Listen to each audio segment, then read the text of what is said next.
நான் வெற்றி வந்துட்டேன். எனக்கு தான் வெற்றி. என் எண்ணங்களுக்கு வெற்றி, நம் இதயங்களுக்கு வெற்றி.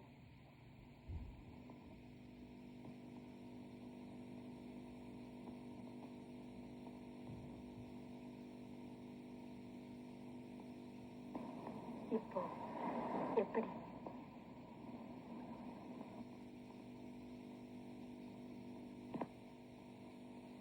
இப்படித்தான் இருக்க வேணும் பொம்பளை, இங்கிலீஷ் படிச்சாலும் இந்த தமிழ்நாட்டிலே இப்படித்தான் இருக்க வேணும் பொம்பளை. நடந்துக்கிறேன் சொல்லுங்க.